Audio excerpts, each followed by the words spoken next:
Welcome everyone. तो आप लोगों को जैसे पता है कि मैंने अभी तक क्या क्या पढ़ा लिया, कूलम्ब्स लॉ पढ़ा लिया, फिर इलेक्ट्रिक फील्ड के बारे में भी आपको समझा दिया। पर हाँ, अभी सबसे इम्पोर्टेंट बात है कि हमें कूलम्ब्स लॉ और क्या होता है इलेक्ट्रिक फील्ड का वेक्टर फॉर्म्स को अच्छी तरह से समझना पड़ेगा, ठीक है, ताकि हम न्यूमेरिकल्स कर पाए अच्छी तरह से। तो देखिए मैंने यहाँ पे लिख के रखा है ऑलरेडी। आज हम लोग का टॉपिक क्या रहेगा, coulomb law and electric field in vector form, ठीक है, वेक्टर फॉर्म में सीखेंगे।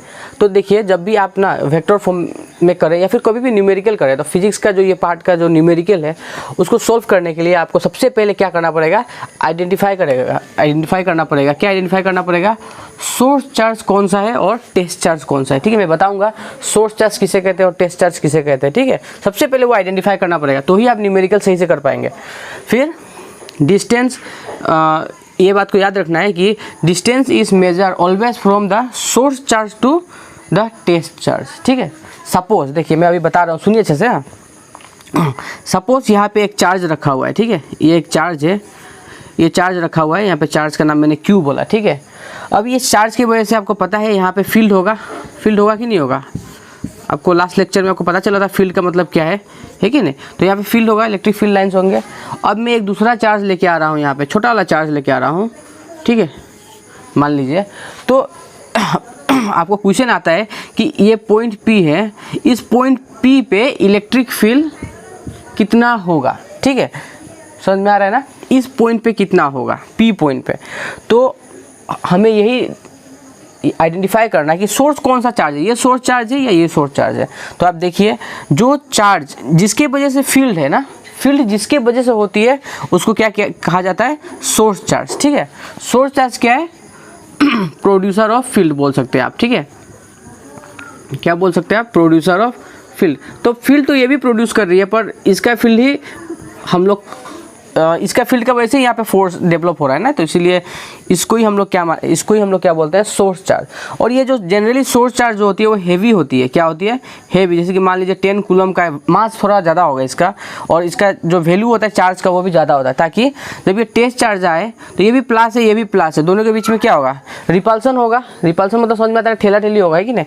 ये इसको ठेलेगा, वो उसको ठेलेगा, तो क्या होगा, ये नहीं हिलेगा पर ये हिल जाएगा, समझ में आ रहा है ना।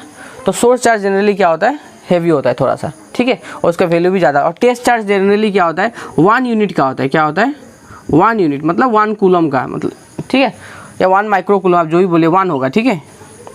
समझ में आ रहा है ना, टेस्ट चार्ज और सोर्स चार्ज। अब एक और बात इंपॉर्टेंट है कि ये जो डिस्टेंस है ना, वो डिस्टेंस कहाँ से कहाँ तक मेजर करनी चाहिए, हमेशा यहाँ से लेके कहाँ तक, यहाँ तक। सोर्स से लेके कहाँ तक, बोलिए, सोर्स से लेके टेस्ट तक।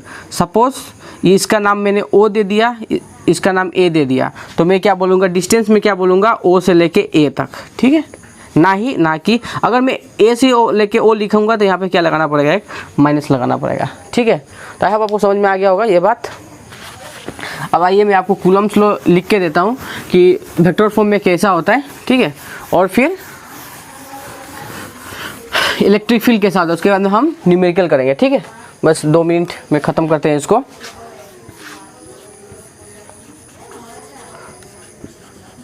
Coulomb law in vector form, यह डायरेक्ट क्वेश्चन भी आता है कभी कभी, ठीक है। तो इसको लिखेंगे कैसे, सपोज मैं मान लिया यहाँ पे 2 चार्ज है, एक चार्ज का नाम Q1 है, दूसरा चार्ज का नाम क्या है, Q2 है, ठीक है। और ये क्या है, जो डिस्टेंस है, ठीक है, उसको मैं बोलूँगा अभी क्या है।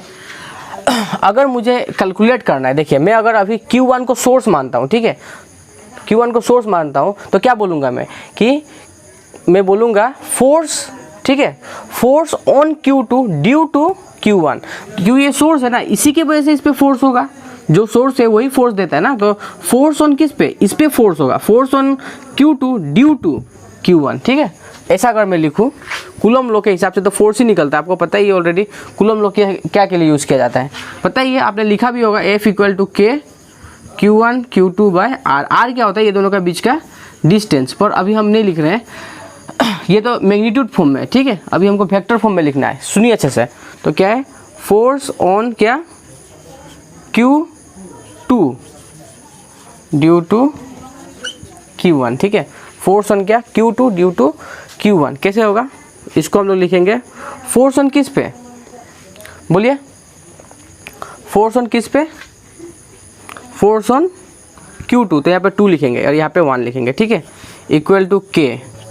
ये Q1 Q2 बाय R ये सेम रहेगा, पर यहाँ पे जब आप लिखेंगे ना, यहाँ पे याद रखिए डिस्टेंस कौन सा है, सोर्स कौन सा है, force on Q2 due to Q1, मतलब ये सोर्स है, ये क्या है आपका, अभी ये सोर्स है।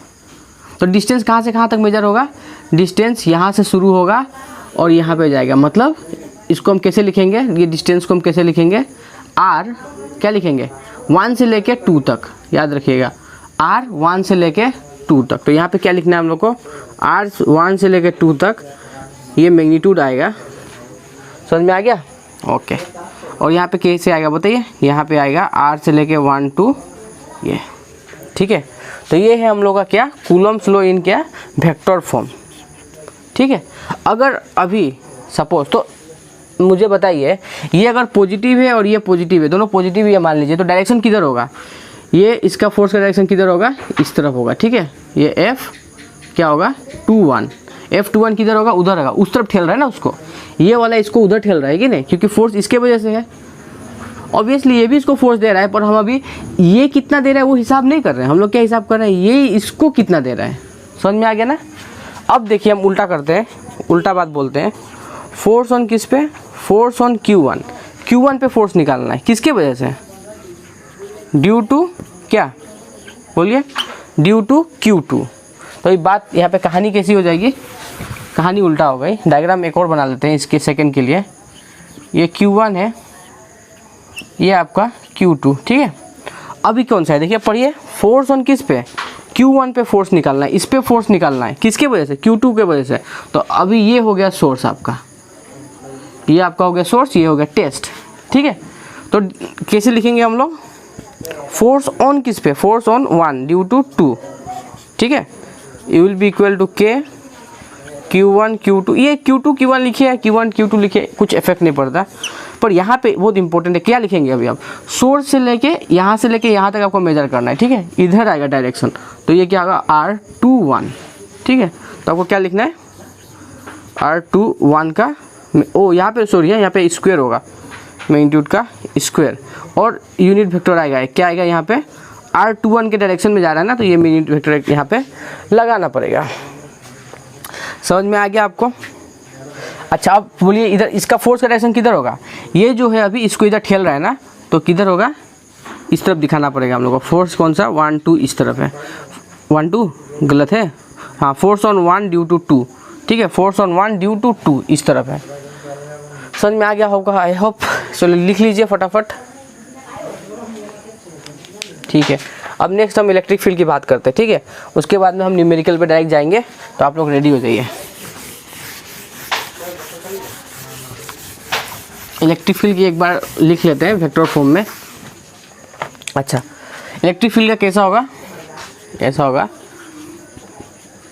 इलेक्ट्रिक फील्ड ड्यू टू, बोलिए, ड्यू टू ए चार्ज, क्योंकि एक चार्ज की वजह से हमेशा इलेक्ट्रिक फील्ड होता है ना, इलेक्ट्रिक फील्ड किसके वजह से होता है, चार्ज की वजह से, चार्ज के आजू बाजू जो रीजन होता है उसको तो इलेक्ट्रिक फील्ड बोलते हैं।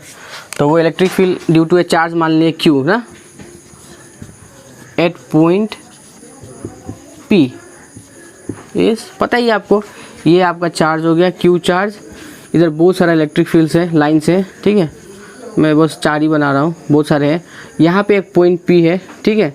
तो इलेक्ट्रिक फील्ड कितना होगा, तो इलेक्ट्रिक फील्ड कितना होगा सबको पता है, E will be equal to K होगा, Q होगा, और क्या होगा, इस दोनों का बीच का डिस्टेंस, ये दोनों का बीच का डिस्टेंस कितना है, R मान लीजिए, क्या माने हमने, R, ठीक है। पर R कैसा होगा, कहाँ से कहाँ तक होगा, R हमेशा याद रखना है, बोलिए कहाँ से, सोर्स से स्टार्ट होगा, ठीक है, सोर्स से स्टार्ट होकर किधर होगा, यहाँ तक, मतलब R का डायरेक्शन किधर होगा, इस तरफ, याद है, ठीक है, सोर्स से लेकर टेस्ट तक। तो ये बात इंपॉर्टेंट है, यहाँ पे स्क्वायर, ये R कैप का मतलब इधर, हाँ याद रखिए, इस तरफ है, सोर्स से लेके टेस्ट तक। क्लियर हो गया, सही है तब तक। तो यही बात था इलेक्ट्रिक फील्ड का वेक्टर और ये फॉर्म में लिखने का, ये बात था, ठीक है। चलिए।